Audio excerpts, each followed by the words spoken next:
Eh na mga kalambat, medyo mainit na yung mantika. Wala pa yung mantika dito, nakalimutan ko sa likod. Ito na mga kalambat oh. Palengke kalambat, nalambat ko yung mantika. Ito oh, tinalagay na natin kalambat. And dahil mainit na yung kalambat, yan, piprito na tayo kalambat. Piprito tayo kalambat, antayin nyo lang, mainit-init na yan. So dito sa amin kalambat, mahilig kami kumain ng mga seafood kalambat. Ito lang yung nakayanan namin ngayon kalambat. No? Sasawa na kasi kami sa mga steak, kalambat. Piprito muna kami ng isda, kalambat, para healthy naman konti, kalambat. Pirito na natin, kalambat, yung ating nalambat na isda sa palengke, kalambat.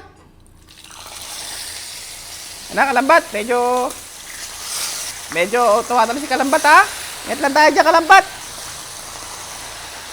Yan, sabay-sabay na natin yung kalambat. Kasya naman yung kalambat, eh. Hindi pala kasya, kalambat. Amek na lang isa. Bayak na lang yung isa, kalambat. Cut mo na. So, ito na mga kalambat. Yung ating... ito na kalambat. Babaliktad.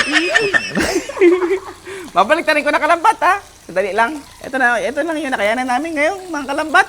Babaliktarin ko na yung ano namin. Ito lang kalambat, ha. Kailangan ko kaalis. Aray ko. Wow, sarap ang kalambat. Ito na kalambat. Nilambat pa ako ng kasama ko dito. Baliktarin na natin kalambat yan.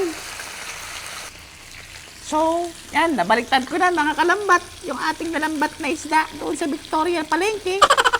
At antayin lang natin yan mga kalambat na maluto. Tapos, magmumukbang na tayo. Kamukbang!